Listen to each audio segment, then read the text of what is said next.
सिया राम जय जय राम, राम सिया राम जय जय राम।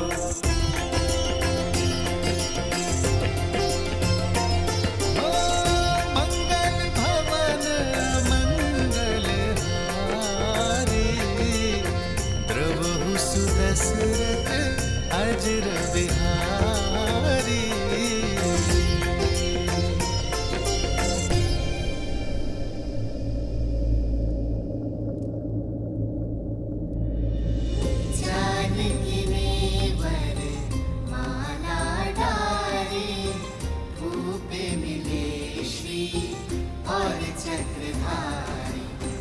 एक हो गए फिर सिया और राम, दो है शरीर एक है प्राण। राम सिया राम सिया राम सिया राम, राम सिया का है ये गुणगान। राम सिया राम सिया राम सिया राम, राम सिया का है लक्ष्य महान। राम सिया सिया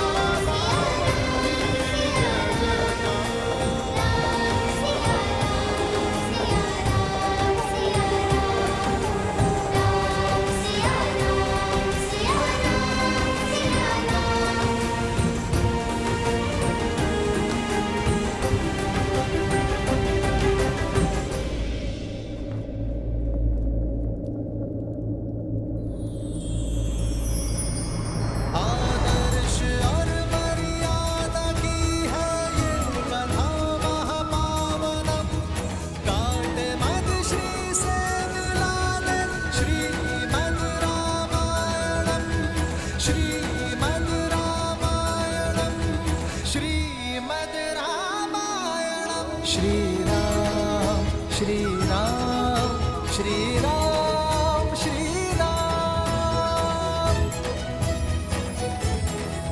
रुक क्यों गए? गाते रहो पुत्रों। राम और सिया का साथ देखकर इंद्र तथा शची को भी लज्जा आती है। स्वयं ब्रह्मा तथा सरस्वती भी उनसे प्रेरणा पाती है, जिनसे स्वयं शिव और पार्वती भी सीखे दाम्पत्य का पाठ। ऐसे राम सिया को हमारा कोटि कोटि नमन, जोड़े दोनों हाथ। सिया राम सिया राम सिया राम सिया राम। अब तक हमने सुनाया कि कैसे हनुमान जी ने लंका को भस्म किया, तोड़ा दशरथ का अभिमान, दिया श्री राम का शक्ति प्रमाण।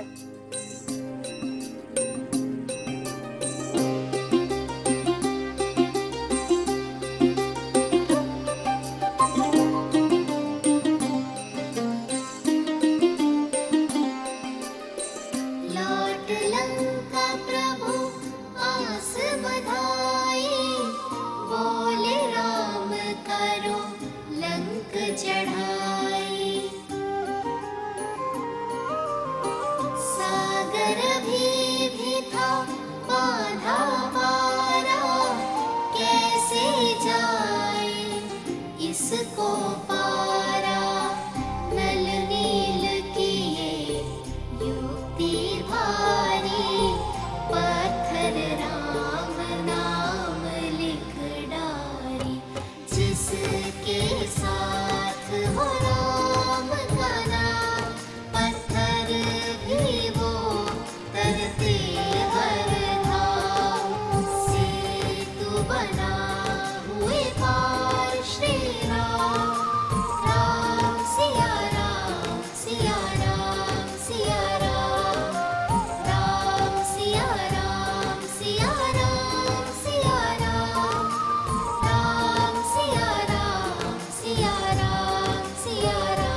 दशानन उत्तर में दिखलाया पराक्रम कटते जाए शीश अनंता पर रावण जाए रावणता पहुँचे कैसे युद्ध परिणाम विचलित अब हो बैठे राम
तुम्हारे ये अद्भुत स्वर, सुंदर बोल सुनकर मेरा हृदय नाच उठा है।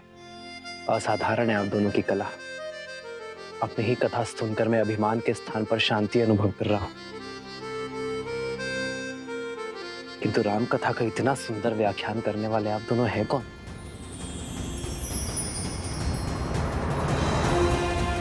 अपना परिचय दीजिए बालकों।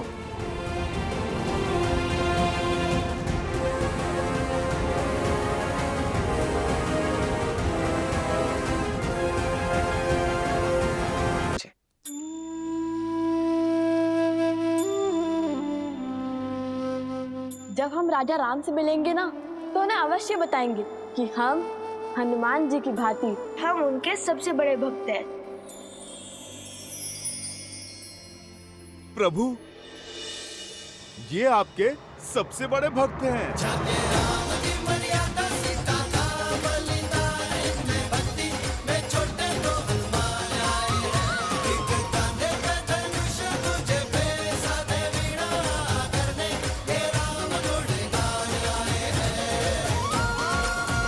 अच्छा, यदि मेरे हनुमान को लगता है कि आप दोनों मेरे सबसे बड़े भक्त हैं, तब तो संशय करने का प्रश्न ही नहीं उठता।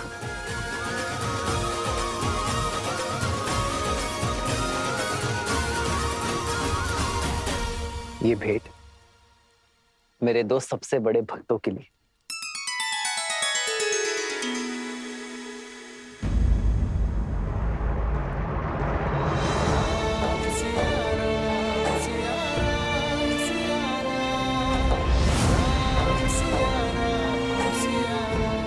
अपशकुन,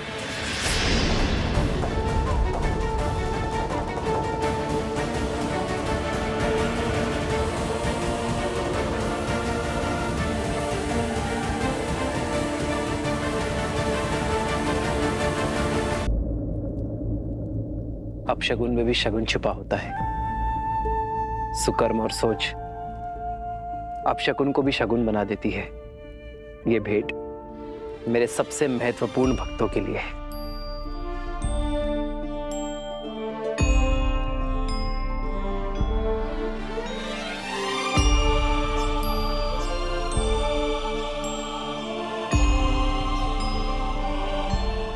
ये धागा मेरी सीता ने मुझे दिया था मेरी रक्षा के लिए, और अब से ये धागा तुम दोनों की भी रक्षा करेगा। प्रेम समर्पण करुणा ज्ञान से है भरा दो प्यारा नाम।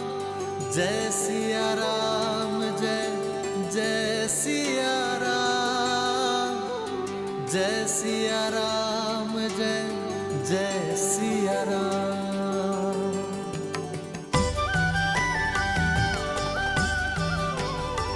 प्रेम की सोच अपशकुन को भी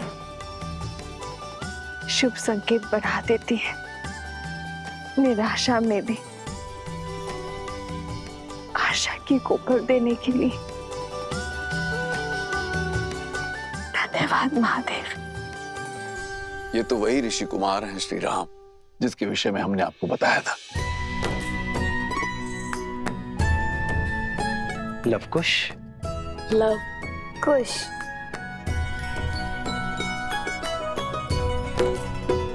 इनकी धनुर्विद्या से तो हम पहले से ही अवगत हैं, और आज इनकी अद्वितीय संगीत रस को भी हमने चख लिया। बालकों, तुमने हमें इस विषय में पहले क्यों नहीं बताया? यदि धनुर्विद्या की प्रतियोगिता में बाण के स्थान पर नाच छेड़ते तो हार जाते ना।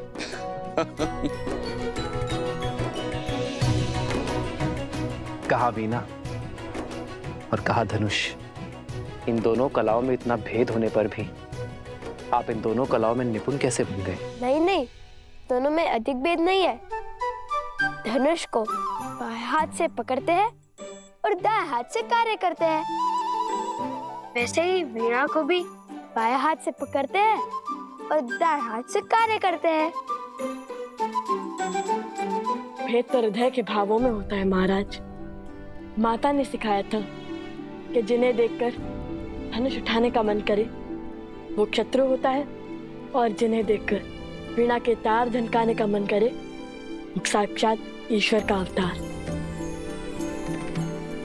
और हमने तो बालपन से ही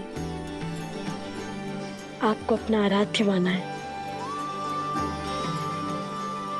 धन्य है ऐसी उत्तम संस्कार देने वाली माता। आप दोनों उन्हें नहीं लाए अपने साथ? हमारी माता वन देवी है। उन्होंने प्रण लिया है कि वे कभी भी वन के बाहर किसी भी नगरी में अपने पग नहीं रखेंगी। अभी तो मैं यज्ञ के बंधन में बंधा हूं, किंतु फिर कभी तुम्हारे माता के दर्शन करने अवश्य आऊंगा। माता सीता को भी लाएंगे ना?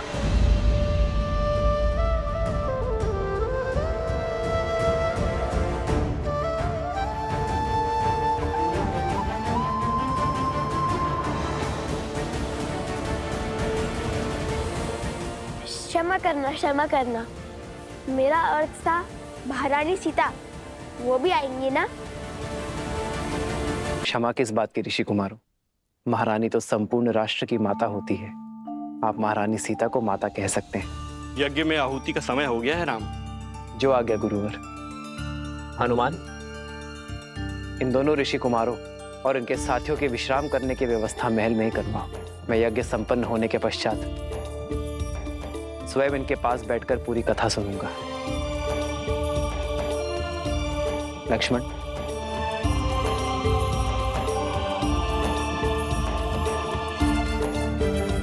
देवी चले। सत्य कहा था आपने आर्य। यहाँ आकर उचित किया हमने। अब मुझे इन बालकों के साथ समय व्यतीत करने का अवसर मिलेगा।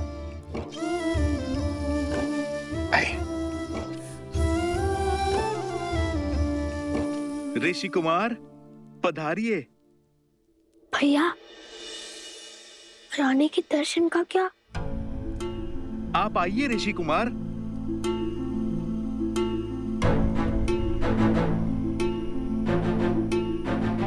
ऋषि कुमार, क्या बात है?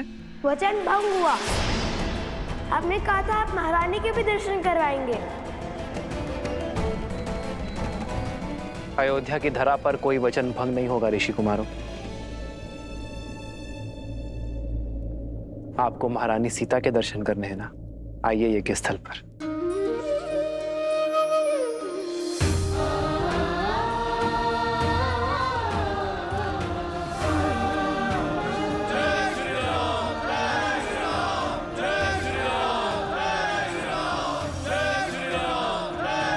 जय श्री राम, जय श्री राम।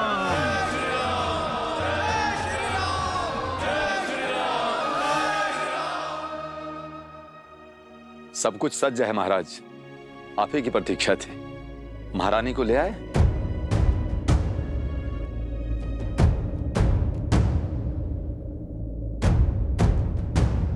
देखो, वो आ रही है देवी सीता।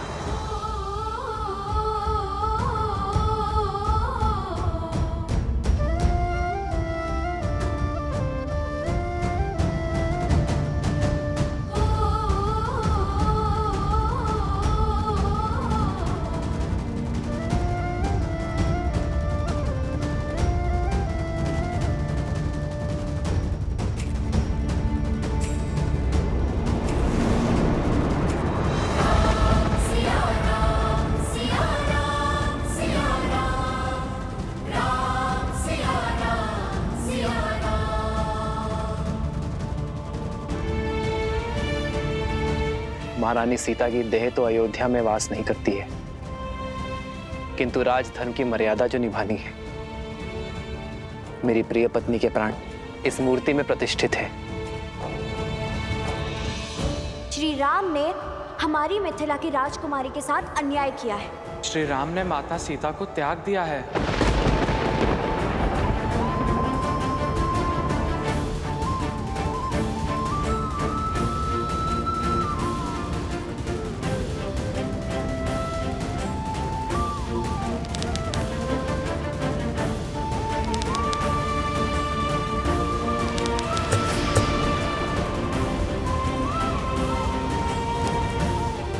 ऋषि कुमार,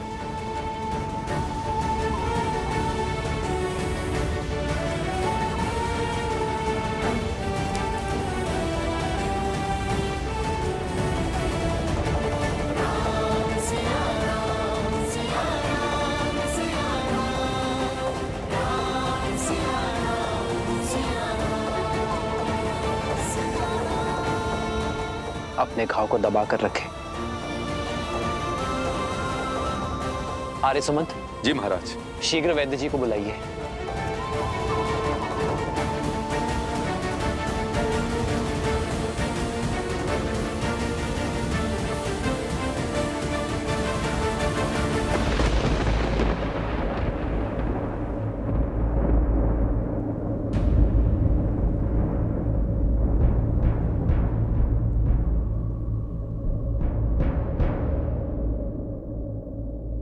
रक्त बह रहा है ऋषि कुमार, इन्हें स्वच्छ करना होगा।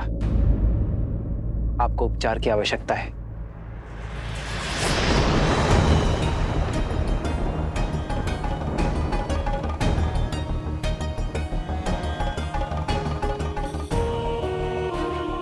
उपचार की अधिक आवश्यकता वीणा की स्टार को है।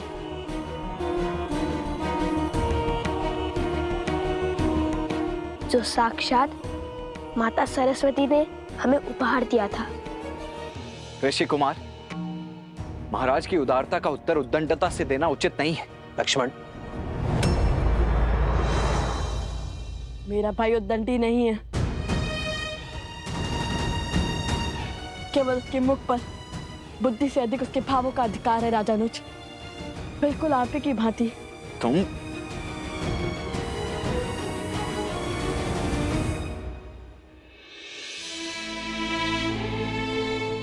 वीणा का तार अधिक खींचने से टूट गया है ऋषि कुमार। क्या आप बताएंगे ऐसा क्या हुआ?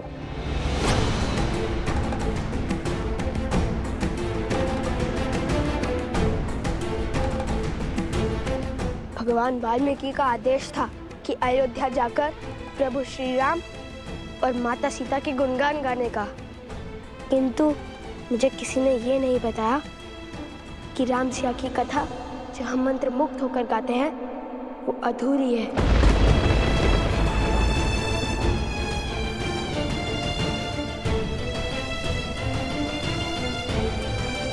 ऋषि कुमार, संसार हर क्षण हमारे सामने एक नई चुनौती लेकर आता है, और उस समय धर्म के लिए, कर्म के लिए जो कार्य हमें करने पड़ते हैं वो कठिन अवश्य होते हैं, किंतु अनिवार्य होते हैं। एक व्यक्ति की जीवन कथा तब तक अपूर्ण है जब तक उसके प्राण उसके तन में। तो क्या जीवन की चुनौती के लिए कोई पत्नी अपने पति का साथ और हृदय का त्याग समर्पण कर सकती है महाराज?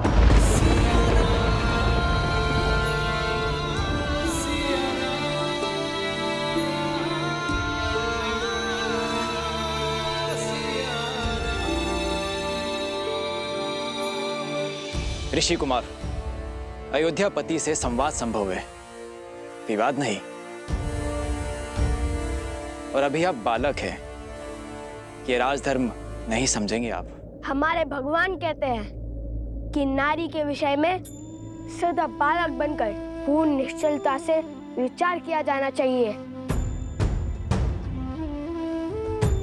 वो नारी जिसमें सदा ही ममता का भाव समाया हो, उसके चरित्र का मूल्यांकन सदा बालक बनकर करना ही उचित होता है, क्योंकि बालकों की बुद्धि लोक पाठ दूषित नहीं होती। शत्रुघ्न, इन ऋषि कुमारों को उससे सम्मान बाहर ले जाओ, यज्ञ में विलंब हो रहा है।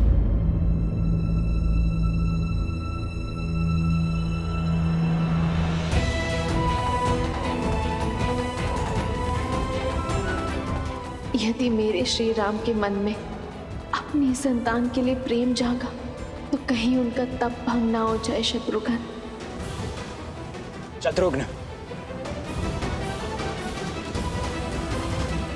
हनुमान, इन्हें सभा में लाए और बताए कि ये प्रश्न करेंगे या सभा का त्याग। प्रभु, जो प्रश्न इनके मुख से निकल रहे हैं वो पूछने की मेरी इच्छा तो हुई, किंतु साहस नहीं।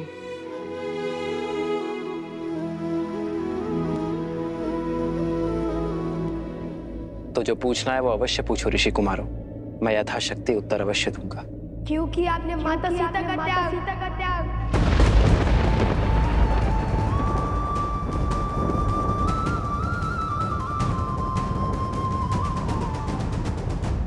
धर्म का आचरण आदर्शों के अनुसार होता है ऋषि कुमार।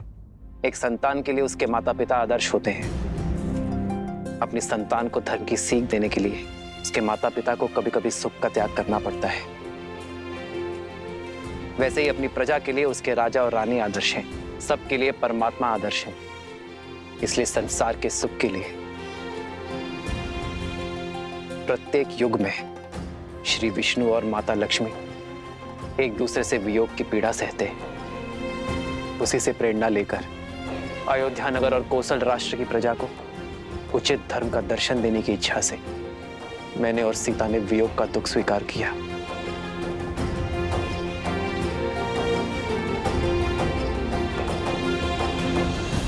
यदि महाराज को दुख देने से मन भर गया हो तो कृपा करके यहां से प्रस्थान करें ऋषि कुमार। यज्ञ की अंतिम आहुति का समय निकट आ रहा है। हम यहाँ महाराज का दुख या अपमान का कारण बनने नहीं आए थे, अपितु हमारे प्रभु श्री राम और माता सीता के दर्शन करने आए थे।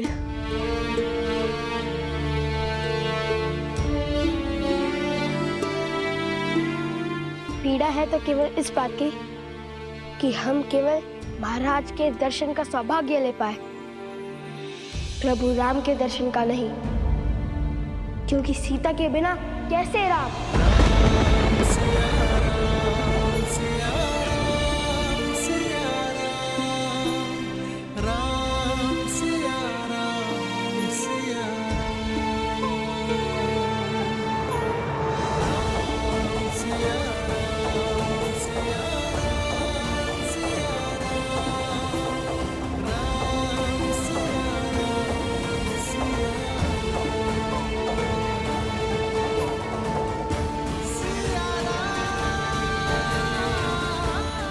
क्योंकि सीता के बिना कैसे राम।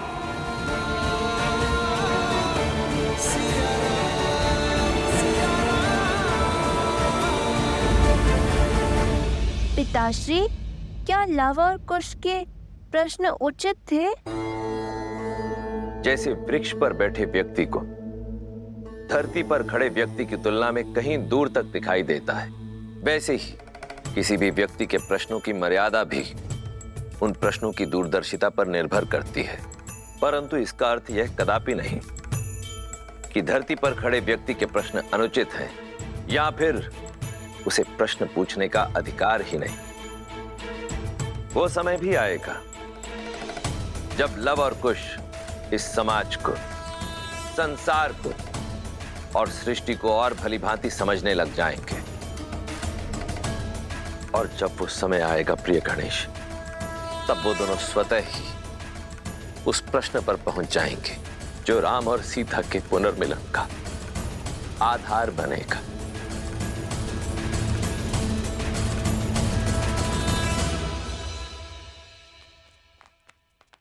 अब क्या करना है? कैसे मर्यादा और न्याय की मूर्त ने अपनी पत्नी के साथ अन्याय किया।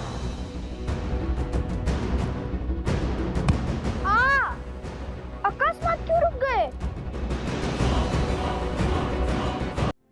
भैया, अगर श्री राम ने किसी और की पत्नी के साथ अन्याय किया होता तो आप दुखी नहीं होते। मूर्खतापूर्ण बातें मत करो कुश। श्री राम किसी के साथ अन्याय कर ही नहीं सकते। वे मर्यादा पुरुषोत्तम हैं। ओम मनमना गणाधिपते नमः स्वाहा।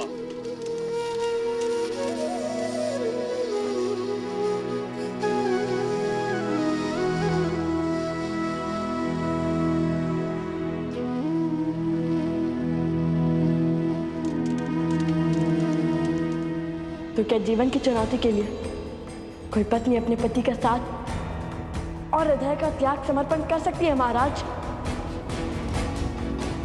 क्योंकि आपने माता सीता का त्याग,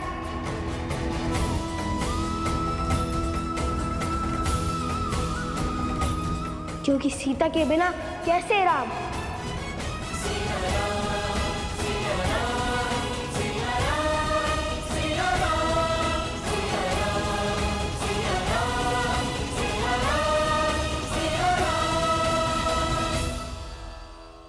और क्या प्रमाण चाहिए?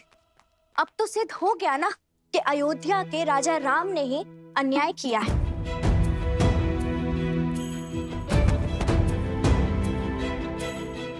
नहीं, मैं नहीं मानता। अवश्य ये कोई ऐसा भेद है जो पूरा संसार नहीं जानता है। अर्थात श्री राम कुछ छुपा रहे हैं।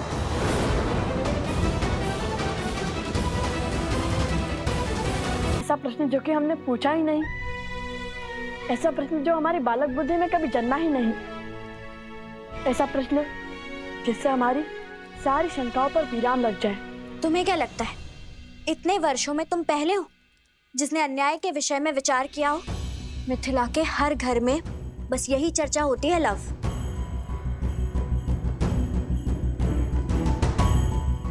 आपको केवल ये दुख है कि हम श्री राम से उचित प्रश्न नहीं पूछ पाए, किंतु मुझे देखिए, मुझे दो दुख हैं। क्या? एक तो माता सीता के दर्शन ना पाने का, और दूसरा उपगुरु की पत्नी का आरोप सत्य सिद्ध होने का। हम क्यों? भाभी माँ की बातें भैया सुनेंगे। सोमकर, लाओ तो।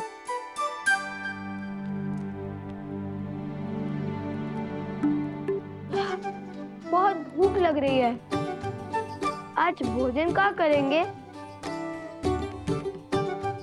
धन्य हो कुमार कुश, इतने बड़े दुख के बीच में भी तुम्हें भोजन की पड़ी है। दुख हृदय में है और भूख पेट में। दोनों अपने निर्णय लेने के लिए स्वतंत्र हैं। हाँ, चलो ना फिर भोजनशाला में चलकर खाते हैं। नहीं, अब हम अयोध्या का अन्न तभी खाएंगे जब माता सीता अयोध्या लौटेंगी।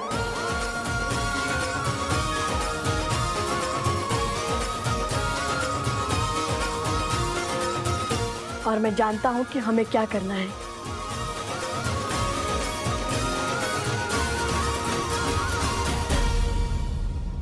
स्वाहा।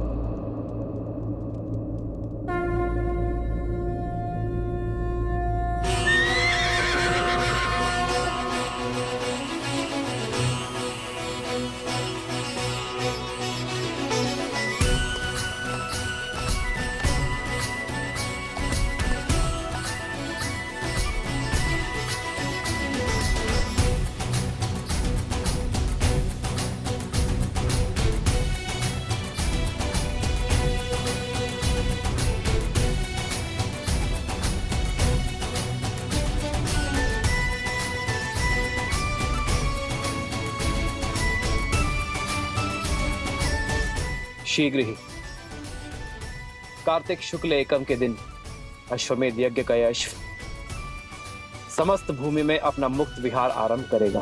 जय श्री राम! जय श्री राम! जय श्री राम! जय श्री राम! कुश, कुश, अब और चला नहीं जा रहा है, भूख लगी है। भूख का राग मत लापो, चलते रहो। तुम क्या खा रहे हो? खा नहीं जाओ, तेरा चबा रहा हूँ। गले के नीचे अभी तक कुछ नहीं उतरा। खा के बोलो कुछ समझ नहीं आ रहा। तुमने कहा तो खा लिया, अब तक तो केवल चबा रहा था। इतना भी मूर्ख नहीं हूँ कुछ। मैं यहाँ भूख से मरा जा रहा हूँ और तुम अकेले फल खा रहे हो। भूल गए मैं किसका पुत्र हूँ? माता सीता। ये कैसी प्रतीति है, कैसा आभास है यार। एक और लगता है कि कुछ बहुत शुभ घटने वाला है, तो दूसरी ओर लगता है कि कुछ ऐसा घटा है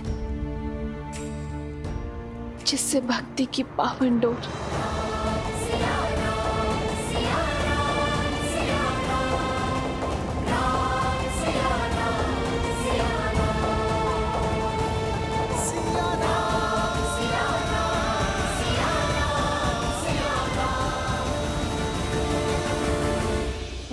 बुद्धि के ध्वनि सोम, मैं तो माता सीता को केवल प्रेम से माता कहता हूँ।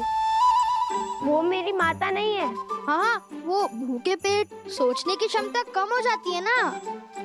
तुम तो वन देवी के पुत्र हो। हाँ हाँ, मैं वन देवी का पुत्र हूँ। वैसे लव भैया ने क्या सोचा है? जितना मैं भैया को जानता हूँ, उन्होंने सोच लिया कि क्या प्रश्न पूछना है, कब प्रश्न पूछना है। सर्वप्रथम वहां देखो,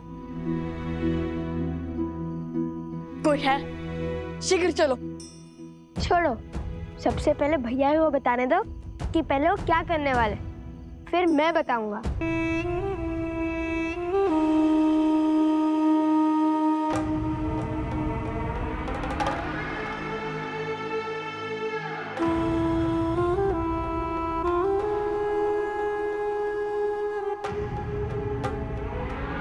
मैं तो साधारण सा दूत हूँ, यहाँ की सूचना वहाँ और वहाँ की सूचना यहाँ लाता हूँ। किंतु आप लोग तो ऋषि कुमार है ना? यज्ञ की समाप्ति से पहले ही निकल आए। जिस जगह पर हमारी राजकुमारी के साथ इतना घोर अन्याय हुआ हो, वहाँ हम कैसे रुक सकते हैं? तो आप भी मिथिला से हो? जी। आप भी मतलब? केवल यही है मिथिला से भद्र? मैं भी मिथिला से ही हूँ। मेरे पिताश्री तो राजदूत हुआ करते थे, किंतु मैं सामान्य व्यापारियों की भांति कार्य करता हूँ। किंतु एक प्रश्न है मन में। पूछिए। जिन्हें मिथिला के राजा ने क्षमा कर दिया, उनसे आप क्यों क्रोधित हैं? आप क्यों नहीं क्षमा कर पा रहे? यहाँ बात क्षमा और दंड की नहीं है, सत्य की है। यदि प्रभु श्री राम अपराधी होते तो भला भगवान वाल्मीकि हमें अयोध्या क्यों भेजते? और वो भी कला के बल के साथ। तो फिर निकल क्यों आए? क्या समस्या थी वहाँ? समस्या थी महारानी सीता की अनुपस्थिति। हम वहां से निकल आए क्योंकि एक ऐसा प्रश्न मन में उठा जिसका उत्तर हमें शीघ्र जानना है। महाराज ने महारानी सीता का त्याग कर दिया, किंतु हमें पूर्ण विश्वास है कि ये निर्णय अकेले महाराज का नहीं था, और ये निर्णय यदि महारानी सीता और महाराज राम का था तो ये प्रश्न भी हमें उन दोनों से एक साथ पूछना होगा। इसलिए सर्वप्रथम हमें महारानी सीता को खोजना होगा। ना जाने कितने प्रश्न उठ रहे होंगे उन दोनों के हृदय में, किंतु आर्य, यदि उन्हें सत्य का आभास हुआ तो मैं उनके मन में आपका पुष्प मुरझाने नहीं दूंगी।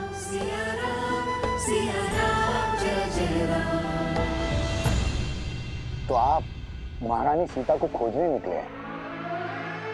कैसे खोजेंगे? एक ही मार्ग है जो भैया ने सोच रखा है, किंतु मैंने अभी तक तुम्हें वो मार्ग बताया नहीं है। इसलिए सब जानने के लिए आतुर है। भैया आप कब बताएंगे? हमें अश्वमेध यज्ञ को रोकना होगा। किंतु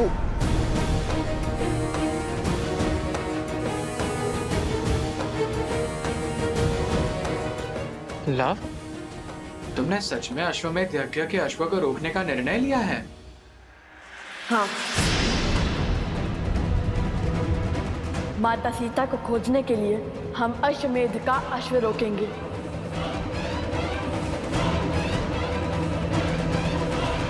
क्या? हाँ पुत्र, सिया राम के जीवन के इस अध्याय में लव और कुश अश्वमेध के अश्व को रोकेंगे। उसके पश्चात श्री राम और देवी सीता से प्रश्न भी पूछेंगे। यही विधि का विधान है, नियति का निर्देश है। क्या सोच रहे हो गणेश? नियति तो उनके लिए होती है ना जो जन्म मृत्यु के बंधन में बंधे होते हैं। ये उनकी नियति नहीं है प्रिय गणेश, ये तो उनकी योजना है जिसके द्वारा वे समय के अंत तक मानव और मानवता को जीवन जीने का, जीवन के विषय में सोचने का मार्ग प्रदर्शित कर रहे हैं। लक्ष्मी और नारायण अपने मूल स्वरूप में धरती पर वास नहीं कर सकते, इसीलिए अपने मानव स्वरूप में वो संसार को मर्यादा का पाठ पढ़ा रहे हैं। और अब अपने पुत्रों के कर्मों द्वारा वो संसार को धर्म की शिक्षा देना चाहते हैं। तो अब लव और कुश अपने ही पिता के विरोध में शस्त्र उठाएंगे महादेव? देवी, आप बार बार भूल जाती हैं मैं क्या कहता हूं। धैर्य रखिए, आगे की कथा स्वयं ही हमारे समक्ष प्रकट होगी।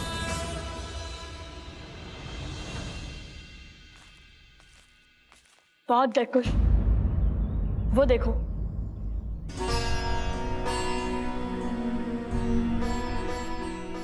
भैया, अयोध्या वासियों ने हमें कितने आनंद से विदा किया था। क्या कहेंगे उन्हें? जैसे जैसे माता के निकट जा रहे हैं, मेरे आंसू का बाण मानो टूट रहा हो। कुश, अब हम बड़े हो गए हैं, हमें अपनी भावनाओं को संयम में रखना होगा। भैया, अभी हम बड़े कहाँ हुए? अभी तो हम श्री राम से, उनके भाई से और हनुमान जी से कितने छोटे हैं। यहाँ तक कि उपगुरु से भी छोटे हैं। पहले भी छोटे थे। पहली बात, बड़ा होने का अर्थ किसी और से बड़ा होना नहीं होता कुश। और दूसरी बात? और दूसरी बात, कोई भी आयु से बड़ा नहीं होता।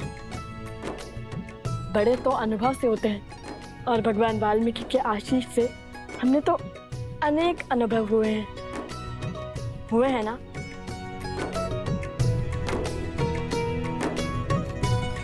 केवल गुरुवर का आशीष ही नहीं भैया, इस सोमकर्ण के कारण भी अनेक अनुभव हुए हैं हमें। हर बार नई समस्या में फंस जाता है।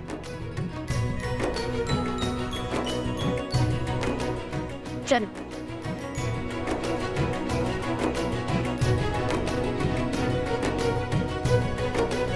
भैया, आज माता नहीं है द्वार पर। मुझे भी आश्चर्य हो रहा है, कदाचित कहीं व्यस्त हो गई होंगी वे।